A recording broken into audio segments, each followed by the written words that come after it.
नेपाल के पूर्व प्रधानमंत्री केपी शर्मा ओली कहां हैं? कहां छिपे हुए हैं ओली? इन तमाम सवालों के जवाब आपको देंगे, लेकिन यह भी बताएंगे कि केपी शर्मा ओली अपनी इस हार के लिए, अपनी इस दशा के लिए, सत्ता से बेदखल होने के लिए किस पर आरोप लगा रहे हैं। नेपाल के अपदस्थ प्रधानमंत्री केपी शर्मा ओली सत्ता से बेदखल हो गए। अब अपनी भड़ास वो दरअसल भारत पर निकाल रहे हैं। ओली ने भारत पर तीखा हमला बोलते हुए यह दावा किया है कि उन्हें सत्ता से इसलिए बाहर होना पड़ा क्योंकि उन्होंने संवेदनशील मुद्दों पर भारत को चुनौती देने की हिम्मत दिखाई थी। ओली के बयान में यह भी बताया गया है कि वो इस समय नेपाल सेना के शिवपुरी बैरक में हैं। उन्होंने अपनी पार्टी के महासचिव को भेजी हुई एक चिट्ठी में भारत विरोधी बयानबाजी की है। ओली ने इस चिट्ठी में कहा है कि लिपुलेख, जिस पर नेपाल अपना दावा करता है, पर सवाल नहीं उठाए गए होते नेपाल की ओर से, उनकी सरकार की ओर से, तो शायद वो अपने पद पर बने रहते। आपको बता दें कि अटकलें ये भी लगाई जा रही थी कि वो दुबई भागने के फिराक में थे, लेकिन त्रिभुवन इंटरनेशनल एयरपोर्ट के बंद होने की वजह से वो सफल नहीं हो सके। तो अभी वो काठमांडू में भी हो सकते हैं, किसी सुरक्षित जगह पर।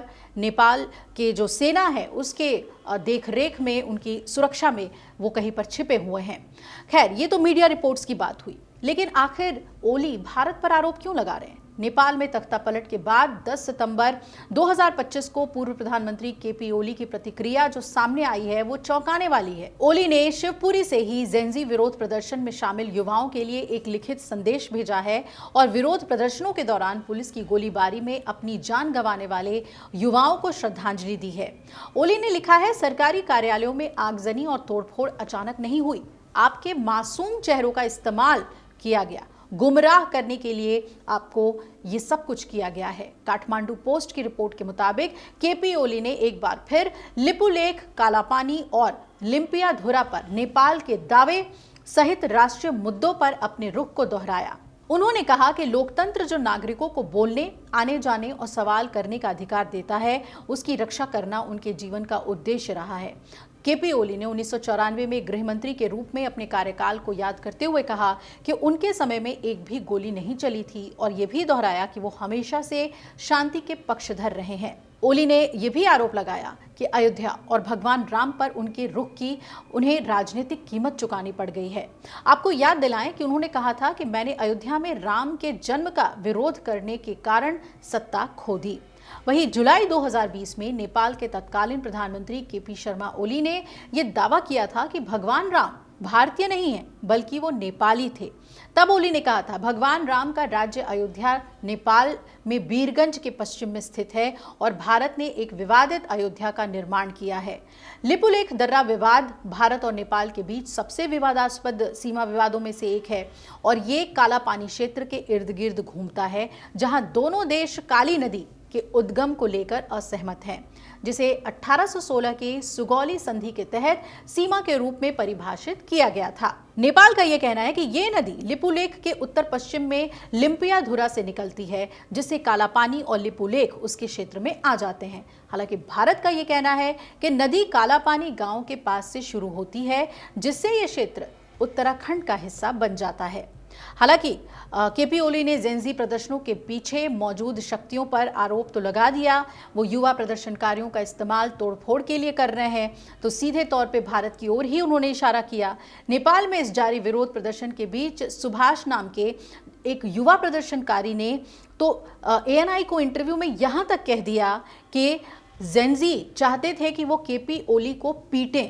क्या कहा उसने, सुनिए। हमारा जेंजी किस लिए कर रहा है, गले से हमारे को रेगुलेशन चाहिए, नहीं हमारे को इस करप्शन से छुटकारा चाहिए, कुछ नया चाहिए हमको, नहीं नया यूथ चाहिए हमको, इसलिए कर रहे थे। केपी चोर को तो हम मारना चाहते थे, अब क्या बोले, वो चला गया उधर, कहाँ चला गया नहीं, देश छोड़ के भाग गया और सारे नेता को तो हमने पकड़ लिया हमने। शेर बहादुर देवबा, उसका पत्नी का आरजू देवबा, उसका भी सबका घर सर सब जला दिया। नहीं, वो केपी ओली भाग गया, हमारा देश का प्रधानमंत्री।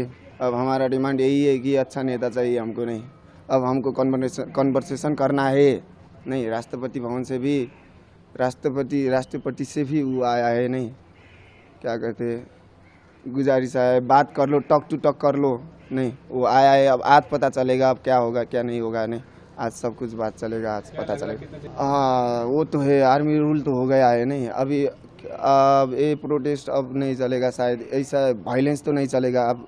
जितना कल 2 दिन जितना हुआ वायलेंस, अब वो वायलेंस नहीं चलेगा।